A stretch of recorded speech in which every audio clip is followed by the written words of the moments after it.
people. I Yeah. just honor every one of them. I look at them all as books on the shelf that I have opened up and I have learned about their lives. And that is so interesting. Welcome to the Economy Creators podcast and radio show on K-Fred Lifestyle Optimization Radio. I'm your host, Mary Farias. Economy Creators spotlights real stories of entrepreneurs and creators building their own personal economies around their unique interests, talents, and experiences. If you're an economy creator and would like to be on the show, I invite you to reach out and apply to be a guest. I love meeting and spotlighting economy creators.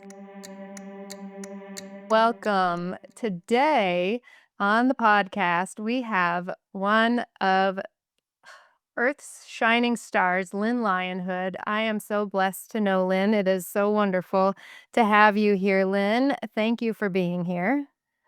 You're welcome. I'm glad to be here. Ah, so good. So let me tell the audience just a little bit about you, although I think the K-Fred audience probably knows of you because you are also a host on K-Fred Radio. So this is such a treat. So Lynn Lionhood is a dynamic entrepreneur, engaging speaker, and radio host dedicated to empowering others through connection and authentic relationships. As the host of Lunch with Lynn on K-Fred Radio, she facilitates inspiring conversations that help listeners and business professionals build genuine networks, faster growth, and embrace authenticity. With Legal Shield and ID Shield, Lynn provides individuals, families, and small businesses with essential legal and identity protection services with decades of experience. She combines practical expertise with a relatable, down-to-earth approach that resonates across diverse audiences. Whether on air, on stage, or supporting her clients, Lynn is driven by a passion for education, encouragement, and creating lasting impact. She continues to uplift others by turning everyday interactions into meaningful opportunities for success. You know, Lynn, that describes you to a T. I can't, yes, it does. You are an incredible, incredible person. And I think that you are the epitome of economy creator because you move energy around you.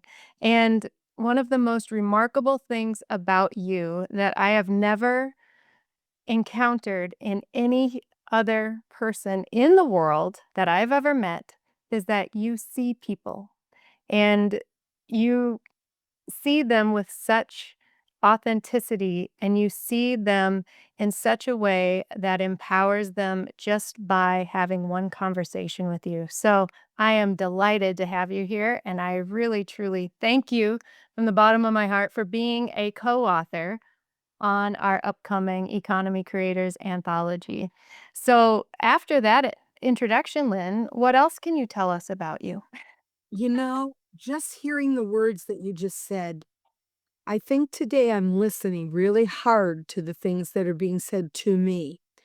And I think that what you're saying, I'm beginning to realize is really true. The reason I say that is I had a conversation this morning with a woman that I've never met. And she was referred to me by someone that I really cherish. And they asked me if I could help this woman, that she was looking for a specific legal service. And it was just a normal legal service, more of an end of life kind of document. And I said, sure, I'll give her a call. So I just thought it was going to be very simple, give her what she needed, and that was it. But she began to talk, and there was something she was holding back. And I could feel that. And as I began to talk to her, she said, well, I want to talk to you in confidence. So I'm not going to tell you who this was or where she lives, but it's her story that affected me a lot. It'll probably affect me for days. But she had said she was in a very, very long term marriage, and she felt as if her husband had been holding her down and abusing her mentally and physically for all of her marriage. And the marriage is over 50 years. And it was so devastating for me to hear this. And she said, "I feel so trapped, and I really think that I need to find a way to get courage to get out." And I spoke to her a little bit, and I talked to her about her. I didn't dwell on what her problem is. She already knows what the problem is, and she already knows the situation she's in. So just by talking about that, it would do nothing more than depress her. So I talked to her about her. What were the things she wanted in life, and what were the things she didn't think that she had? And I said, your life is not over. There's still plenty of time to get those things. But I talked to her and I guided her through. I believe now is the time for her to pray even harder, because I said we can all believe in our faith when things are good. It's when things that are very, very tough that you have to believe.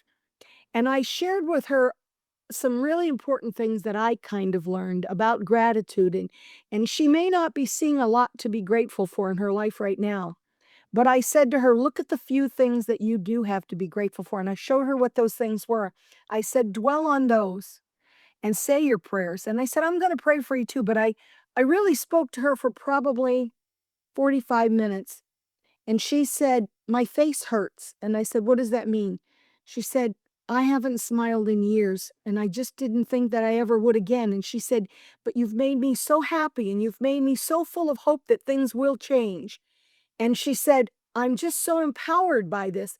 And by the time I got off, I wanted to cry. And I thought, I don't know where the words came for me to talk to her, but I knew what to say and what to do to let her know that it was okay. And if I was there, I'd be giving her a big hug and everything was going to be fine. And I said, just know that I have your back. I'll be all right. It's not just about what I can do. And I actually did not even close the sale. I know the sale is coming, but it wasn't about that today. She needed that connection today more than anything. I know the sale will come probably later today or tomorrow morning.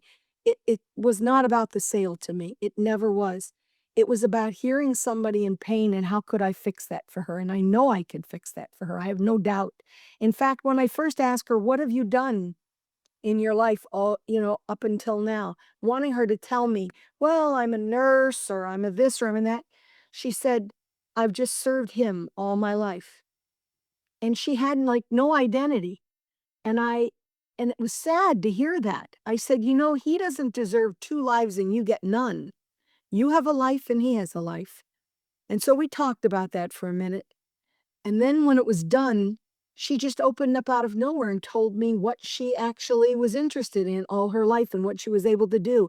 And I said, well, let me help you get new clients and get that done. And it began to be again giving her the hope that, yeah, you do have life left. You can do this. Not going to be Mm. easy, but that's all right. You have people around you that'll support you. So I think what you're saying is true. And it never is all about just what I do for a living. It really isn't. Yeah. Well, in your bio, you don't lead with what you do for a living at all. At all.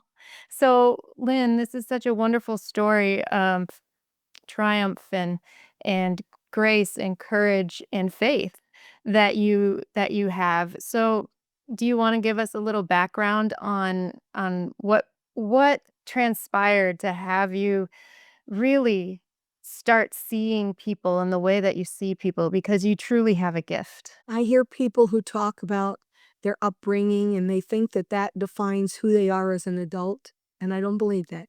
I believe that's a choice we make. I did not have a good upbringing. And it was not a happy upbringing, but that's okay because God gives us a lot of tests. And some of us get tested very young. Some of us get tested when we're old. Some of us in the middle of our lives. And I feel like I've had tests throughout my life. And always, I had no religious upbringing at all, but I always knew that God was with me. I just always knew that. And I knew that he would make everything okay. So I learned young as a child that the things that were being done to me, I never wanted to do to anyone. I knew that. That's why when I hear people sometimes say, well, I had a rough upbringing and that's why I mistreat people, I say, no. If that were true, you could never do that to anyone else. So then we go into my early years and I met this wonderful man. He was like right out of the Beaver Cleaver family. I thought, Where do people like this come from? There aren't people like this in the world. I thought everybody lived like I did. They don't. So I meet this guy and then I meet his family and they're all the same way. And it was just a fairy tale. He was so good to me and I just loved it. And so we built our family. I happily gave up what I did. I was a court reporter at the time. I gave that up and didn't think twice because I knew that this is where I was meant to be. And that was all well and good. And I loved him and honored him for everything that he did for us. But he truly led our family. And there are going to be women who won't understand that because I didn't give up who I was. We were a team and he was the leader of the team, and that was fine. You can't have two leaders, then you have a lot of dissension. So, because he was very good to me, I didn't have an issue. But I think all the while, I didn't think that I was a very strong person. I knew that I wasn't. And so, when my husband had this accident where a semi hit him at work, dragged him down the street, they cut him out with the jaws of life. They came and got me in the middle of the night. I was devastated. The person I would go to say, "What do we do now?" was him, and he wasn't there. I realize now that that was God's plan. If he was going to show me how strong I really was and didn't know, well, he didn't want to take him away from me, but he had to take him away to the point where I had to stand on my own 2 feet and I had to learn to be strong. So that's exactly what he did. So he stayed in the hospital for almost a year. He was on life support. He wasn't able to speak to me. He was in a coma for a long period of time. Devastating things were happening to him, and there was turmoil all around me. The people that I thought would support me during a time like that weren't the people that were there. The people that were there really surprised me. I didn't expect that. So I think in really bad times, you're going to see some things you didn't expect to see. You'll be able to see who your real friends are and who they aren't. And all the while, I don't want to say that you make deals with God, but you do. I never thought I would, but I think I did. You know, you're in shock, so you're not really uh doing the things you think you're going to do. But I remember saying to God, "Look, you've already written the story about whether he lives or dies. That's not for me to do. But if you spare him, because I need him, his children need him, his job needs him, his friends need him, if you spare him, I'll do something every day of my life for someone that I'm not connected to financially or I'm not related to. Because those would be the two easiest ways to help people. And I didn't want to make it easy. God had a big chore to kind of fix him up and send him back to me. So I needed a chore too. And he gave me exactly what I asked for. My husband survived it. He was given 0% chance to survive, but he did survive it. And so I don't want to say it was easy because it wasn't. I was grateful that I was 34 when this happened because I don't know if I could have gone through that now. But I had a lot of time when I would sit there when he was unresponsive to think a lot of things through. And I kept thinking, how will I help him? So I remember that one day he was really feeling poorly. And he said, he had come off of the machines. He was still on oxygen and all these other machines, but he said to me, "I'm dying in here."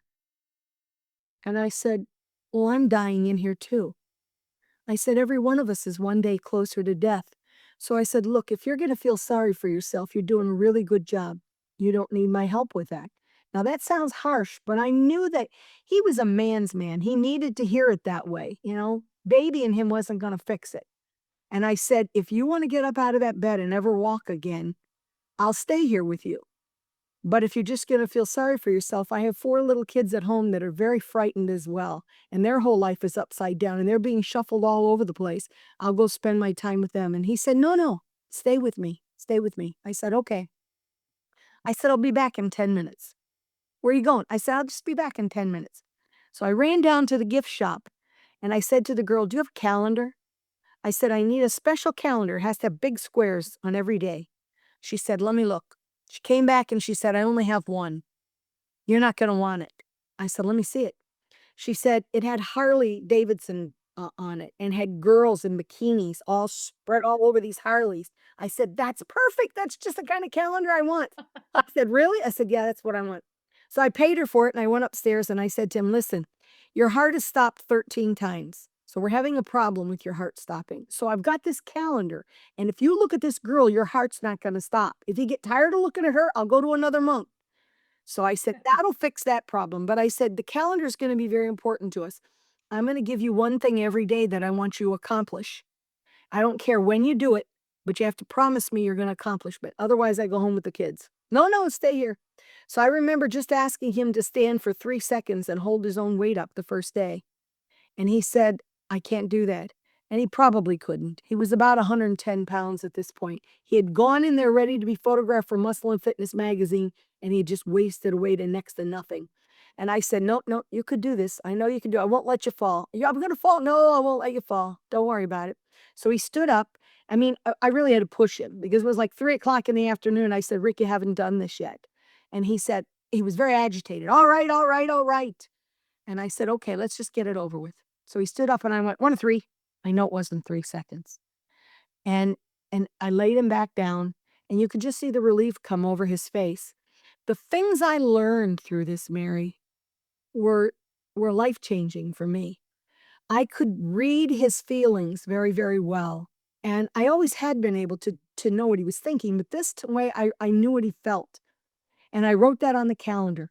And by the end of the month, he had accomplished so many little things. I mean, little things. Like try to get a spoon of soup to your mouth with soup still on the spoon because he would shake a lot.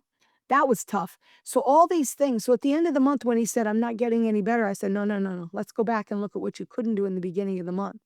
And he saw it. So during that whole process, I was so tuned into his feelings. That's when I think that the switch went on inside of me to be tuned into everybody's feelings. And so as I began to help people, I would listen to them and I would listen deep when they would tell their stories. And that's why I say that sometimes when people are talking, they're mouthing the words, but there's other stuff going on inside of them. And you can see the hurt and I can feel that hurt for them.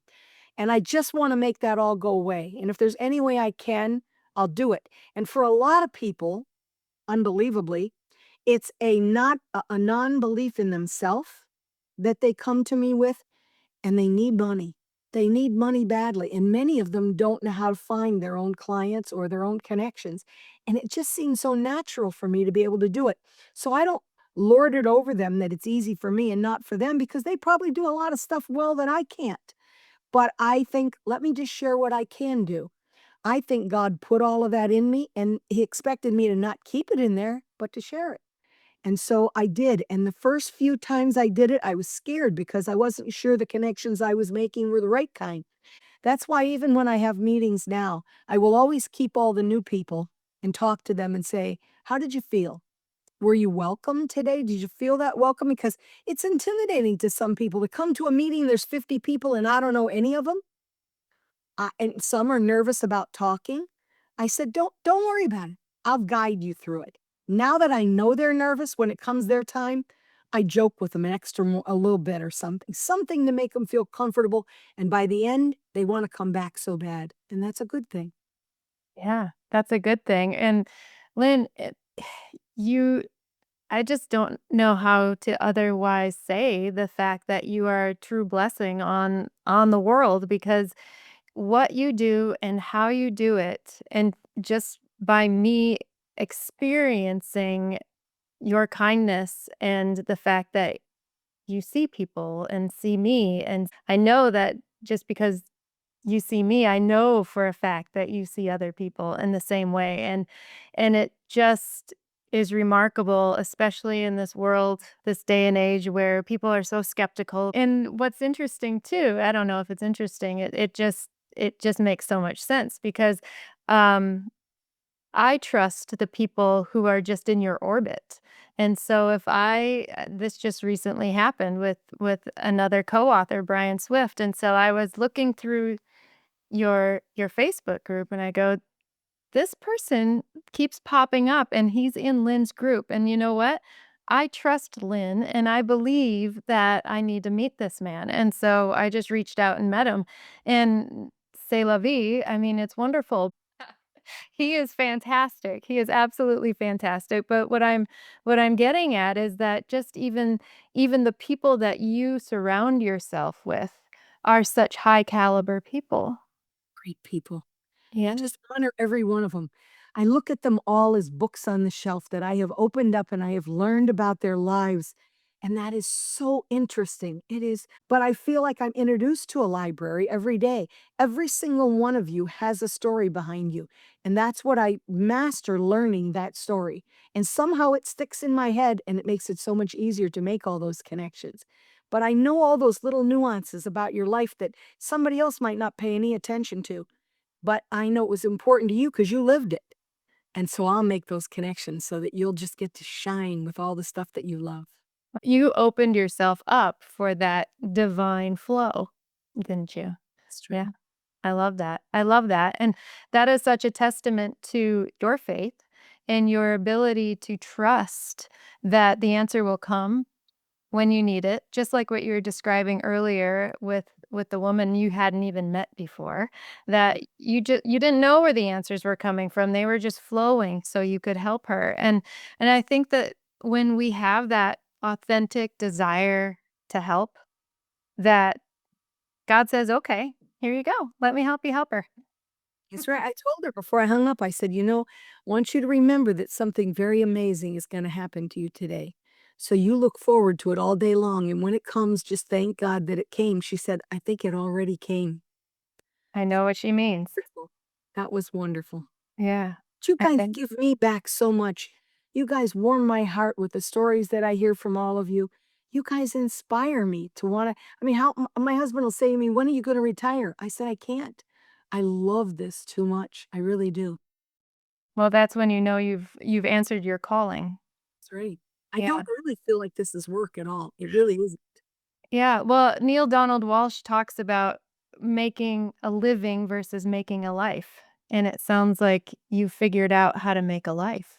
Oh, I love it. I love it. I I want to step away from the interview for just a minute. There are many remarkable things about Lynn that I could touch on, but there are two very specific ones that I want to highlight.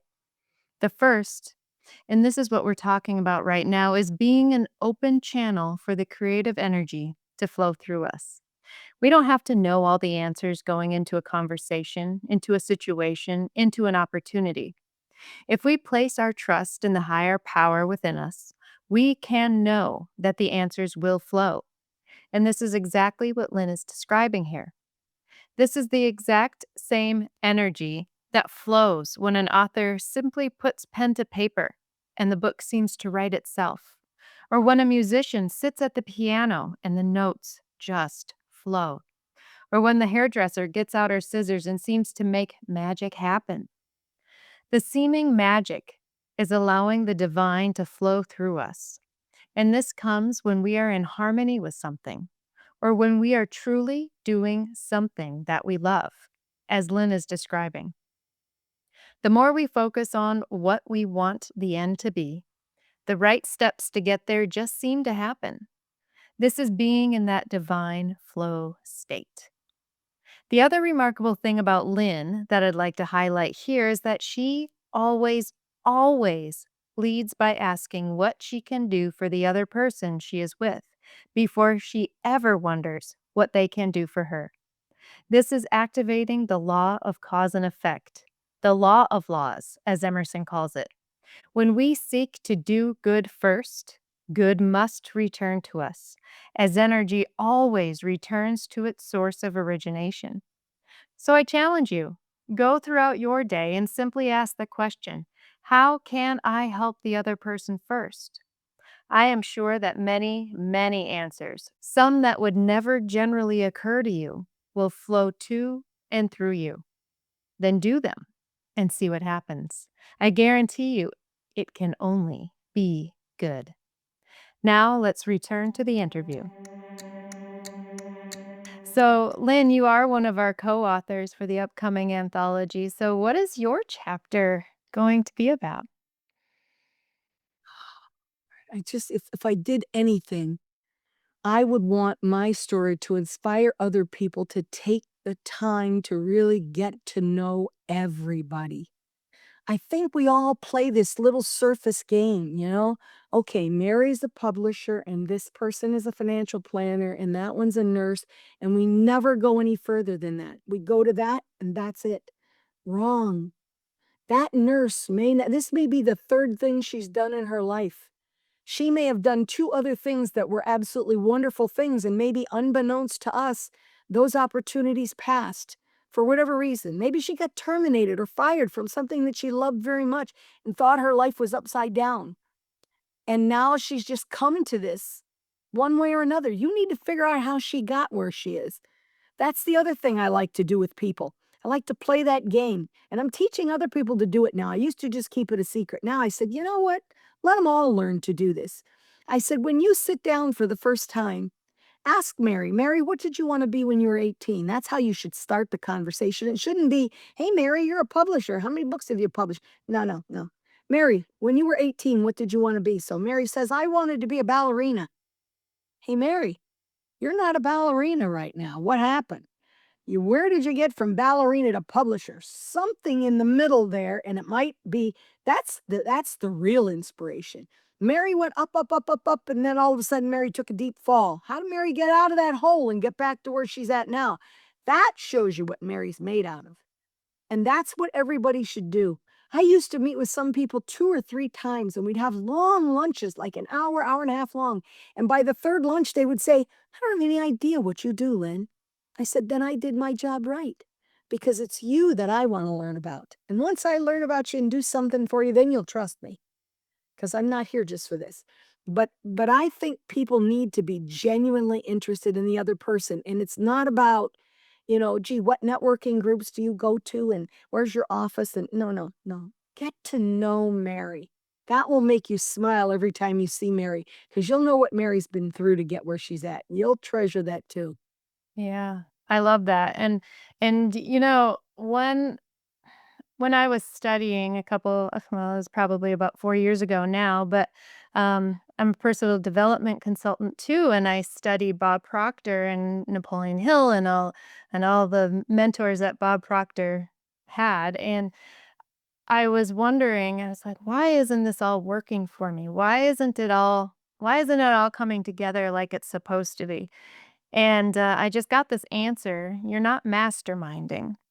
And I was like, "You know what? You're right." And the fact of the matter is, Lynn, is that when I was younger, when I was little, I hated group projects. I was the one that wanted the A, and so I knew what kind of grades they got, and so I wanted to do the work so I would get the A.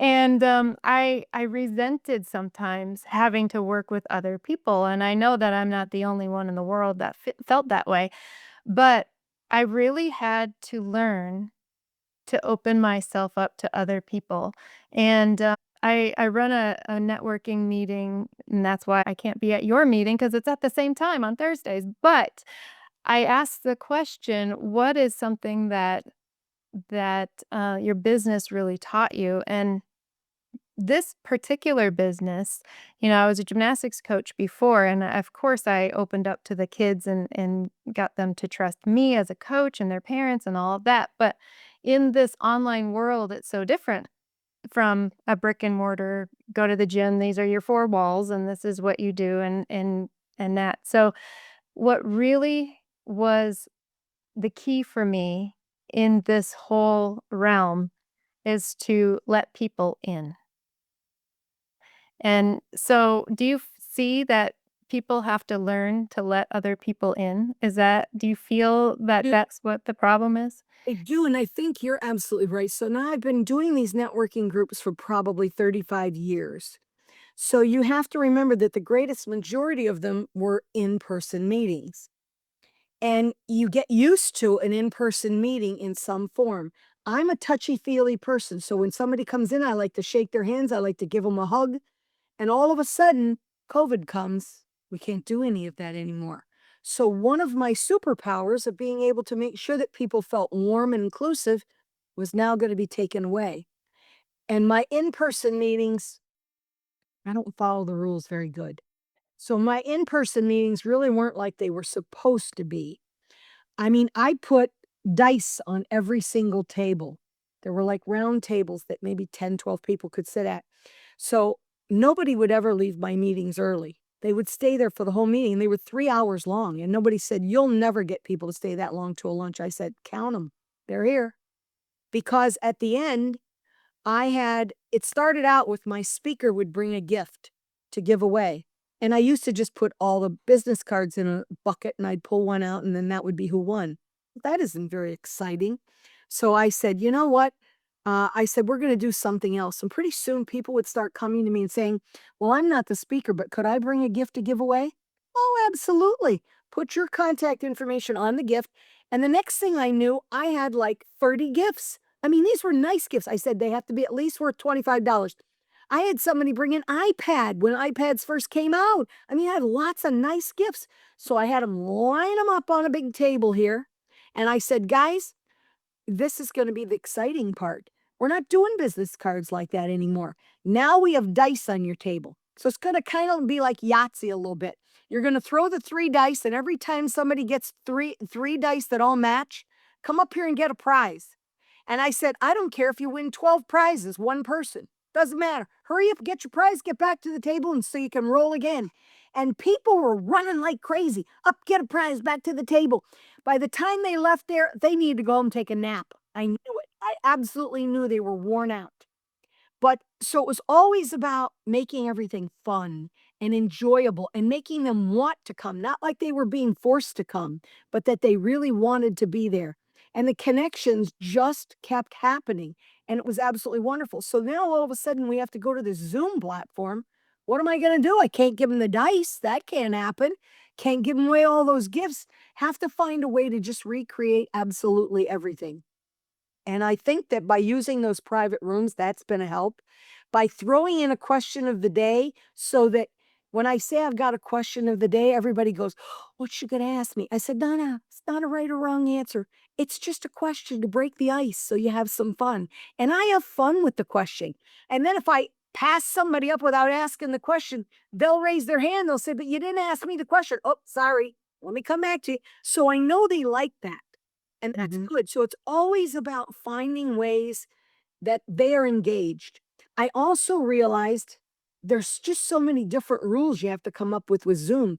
If you have 50 people and everybody gets 1 minute to introduce themselves, the whole first hour is shot, especially if I have a 10-minute speaker. First hour is gone. So I tell them, if you leave early, you don't get to the dessert, and the dessert is the second hour. So now I've explained to people, I'm making up my own networking lingo now.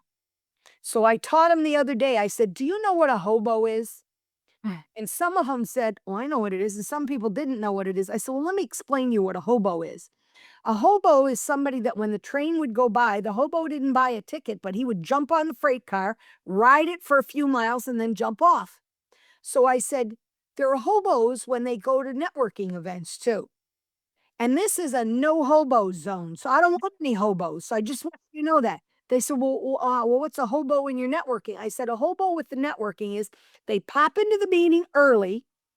They get to talk about their business because they're one of the first people that arrived.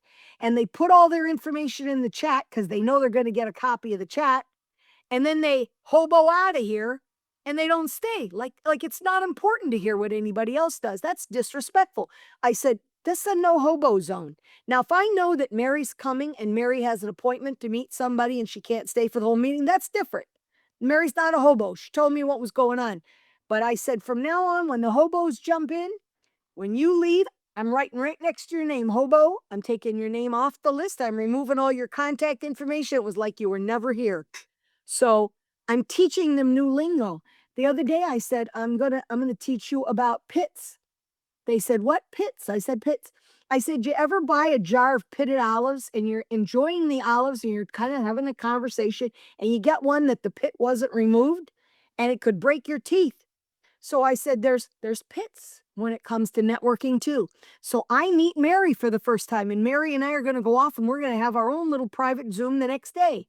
And when we show up to have our Zoom, Mary monopolizes the whole conversation talking about Mary and her business. And then Mary goes, "Oh, sorry, gotta go." She hasn't heard a word about what I do. That's a pit. That broke that relationship. So I said, don't be a pit either. So if I associate it with something really weird, they'll remember that. Now I Yeah. get people who will send me email messages and they'll say, "Well, I'm coming, but I'm gonna be 15 minutes late, but I don't wanna be considered a hobo." So now they're using this lingo. I'm gonna teach teach them all kinds of new lingo that I'm gonna come up with just for networking so that they learn it. I think you need to make a networking handbook or guidebook. Know it, probably I do.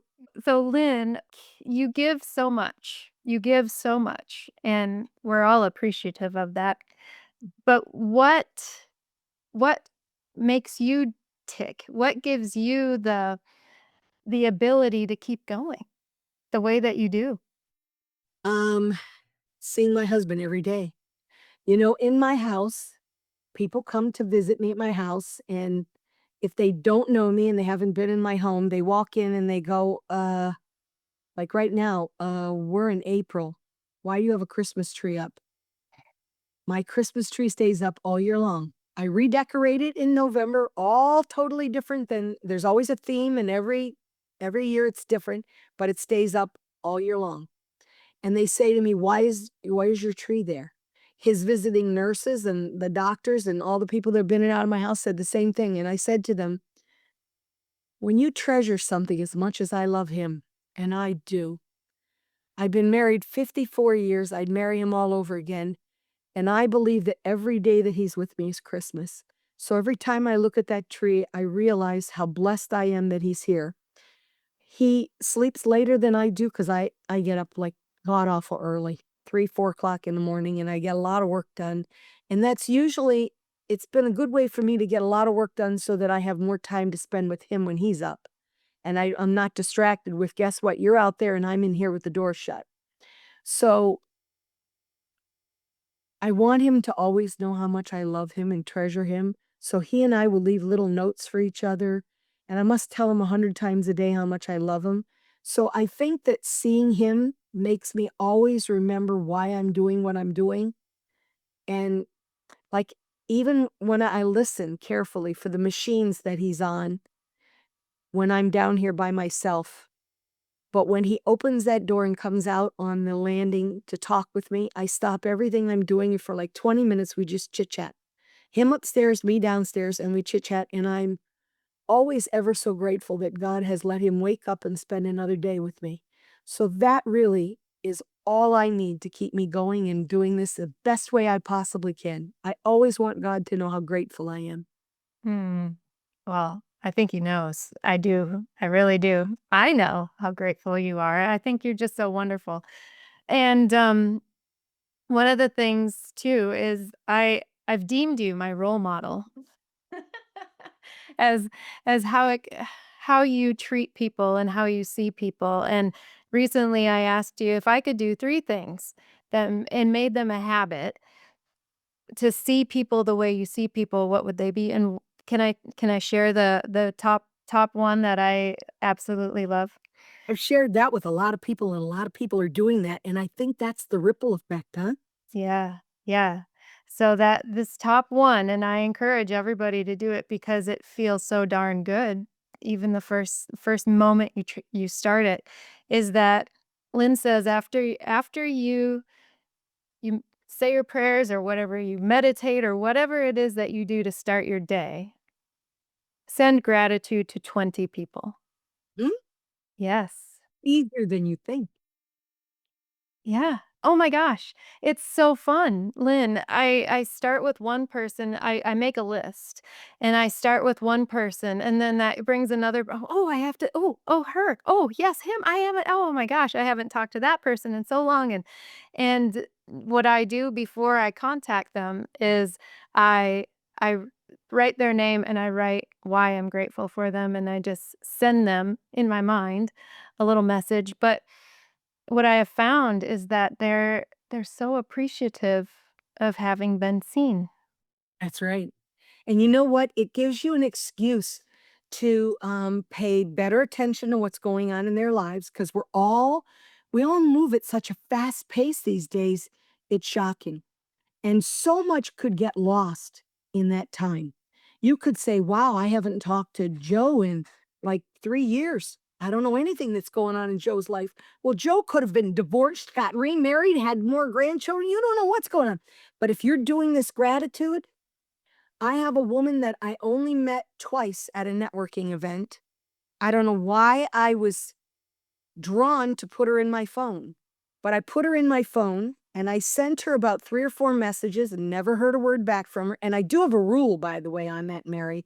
I didn't tell you the rule. The rule is that if I look at your messages and if it's somebody that I don't get in contact with very often, I will scroll back to see if they've acknowledged that they got the message with a heart, with a thumbs up, with an anything, or a response. And if they don't respond in 6 months, they get a message from me that said, I'm going to stop sending you these messages because maybe these messages have become a bother to you and you don't know what to say or do. So today, this is your last message. Oh my goodness. I've done that a couple times and they said, oh no, I read them all the time. I'll start responding better. So that's a good little prompt. But I look back and this particular woman on about her third or fourth message sent me a message and said, I don't know you very well, but all the people that I do know have never checked on me, and yet I get messages from you consistently.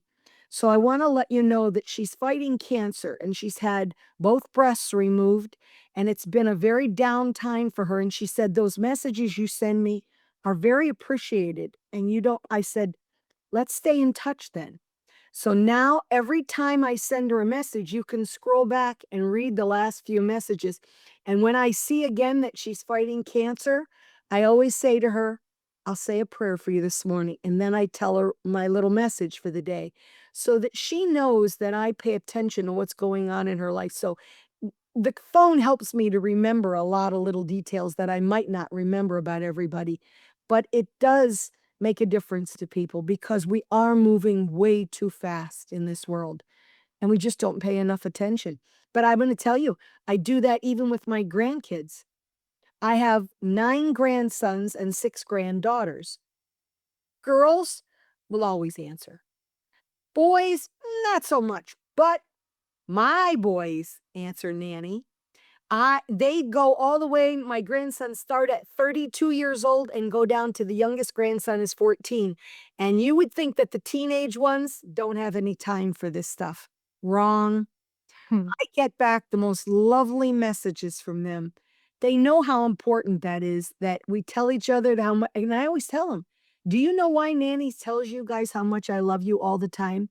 And then I tell them the little story about Grandpa. I don't give them all the details, but enough so that they understand that, like that, life can change. And I think that's a good message for everybody that would read this chapter. Life can change like this. Walk into any emergency room and ask everybody if they thought they were going to be there that day. I'll bet they all say no. So Mhm. you need to understand that while you think you've got control of your life, you don't. So don't have any regrets that I should have done this or I should have said that to that person. Say it to them now. It's so rewarding. Yeah, it is. It's so wonderful. And it just feels so good to remind ourselves of how wonderful the people in our lives are. And there are so many the list that I came up with yesterday it was all about the people who took a chance on me. And all the way through my life, I was like, "Oh, this one and then this one and then oh my gosh, this one." Before I knew what I could do, they knew what I could do, and it was remarkable. And yes, we have gratitude for each one of them, but we have gratitude for the higher power that sent them to us. And it also makes you realize all the blessings you've been given all along the path that you didn't even realize were there. Because I think that's the other thing. We think blessings in our life have to be the big things, the birth of a child. No, the blessings are everything. The blessing is this morning when I got up, I never pulled the shades in my office and I could see the beautiful sunrise. And I said, just stop. What is so important that you can't go out and sit on the front porch?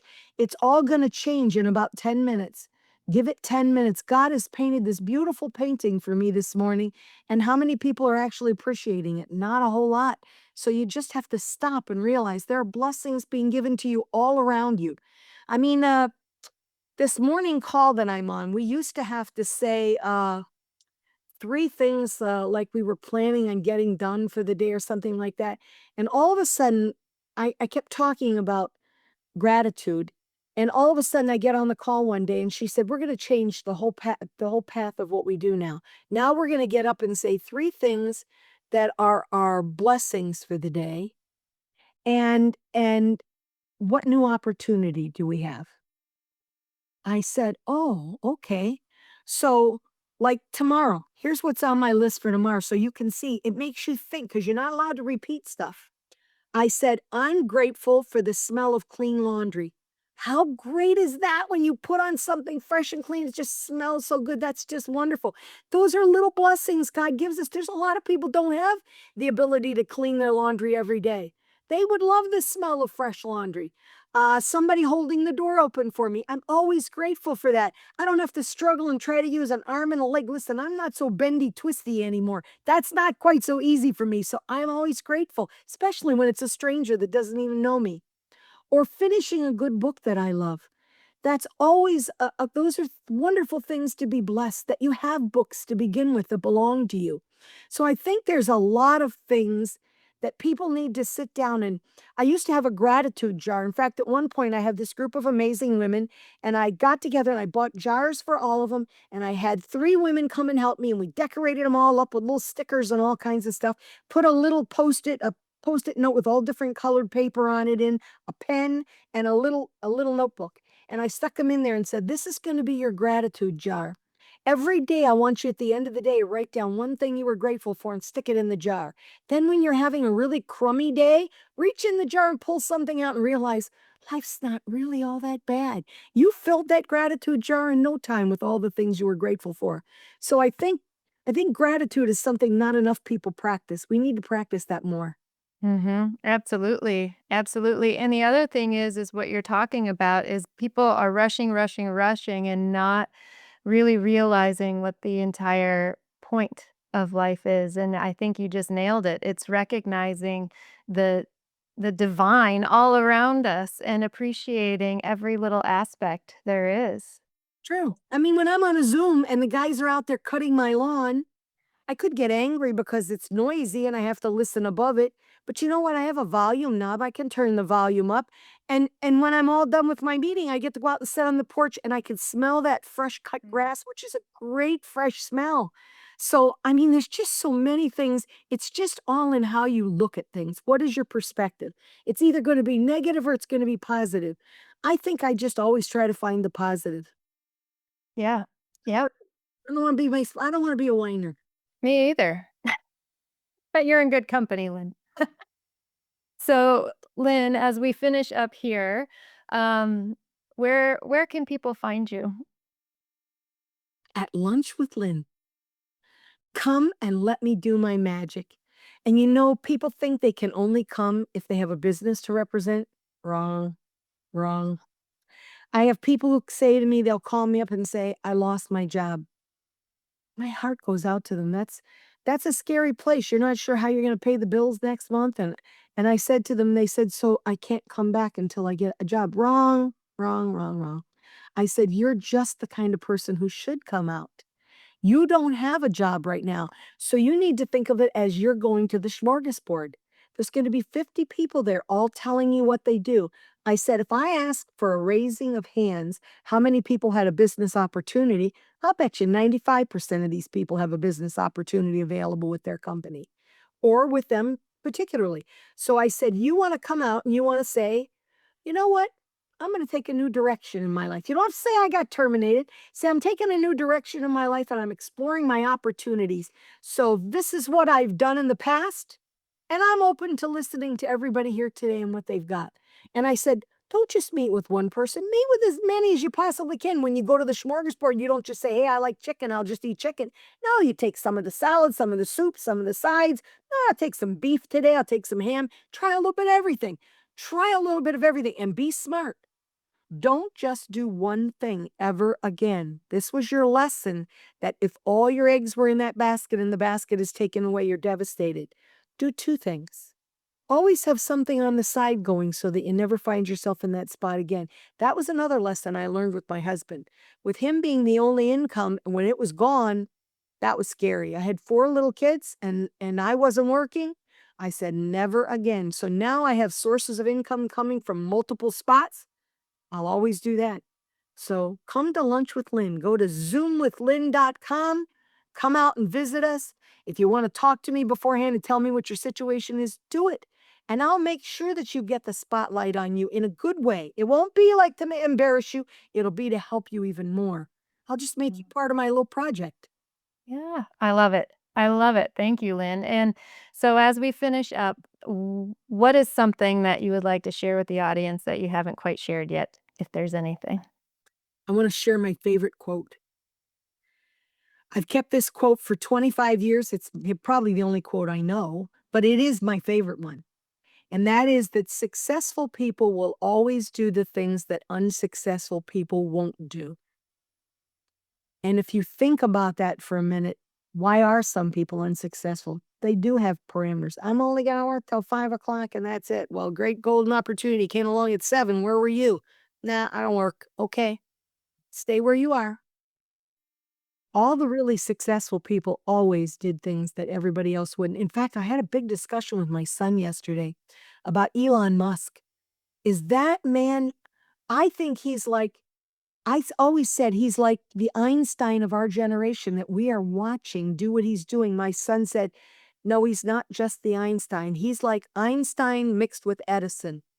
Einstein had great ideas and he saw things that other people didn't see. But when you look at Edison, Edison put all that stuff into play and tried over and over again until it worked. He said he's a combination of both of them. He said he's got a little bit of Ben Franklin in him too. And I said, it's not like he was just successful one place. He said, Ma, the man made $300 million when he sold PayPal. He said, I'll tell you the truth. And my son's brilliant. But he said, if I made $300 million on PayPal, I would have just cut it off and said, okay, I'm retiring at 50 and I'm just going to enjoy my life. And he said most people would. But this guy took all that $300 million and plopped it over here to try to do the space program. And then he took all his money and plopped it into the electric car. And now I saw this thing the other day where he's implanted this thing in this guy's brain who has a spinal cord injury. And and through his knowledge, he's been able to take recordings of this man when he wasn't hurt. And now the man sits like this, mouth shut, thinks what he wants to say, and his own real voice comes out, not a computer generated voice, but his own voice. Now he can play games with his kids, and it's the size of 6 quarters that's implanted in his brain. Where does this guy come up with this stuff? I mean, he's all over the map in all different genres. I'm I'm amazed. I'm totally amazed. I think we don't appreciate him enough. I worry that before you know it, he'll be gone. And I don't know that we have someone else right now who's like that. Yeah. So Yeah. No, it is remarkable and it is a testament to being open to trying new things and going out there and really just answering that call to do more, be more, find more, and do the things that unsuccessful people don't like to do. grow every day. Don't just stay stagnant where you are. Yeah, I love it. Thank you so much, Lynn. I truly appreciate you. Thanks, Mary. And thank you for listening. Are you an economy creator? Join me for my free Economy Creators Workshop the first week of every month. And if you're interested in being on the Economy Creators podcast and radio show here on KFred Lifestyle Optimization Radio, please reach out and apply. I can't wait to meet you.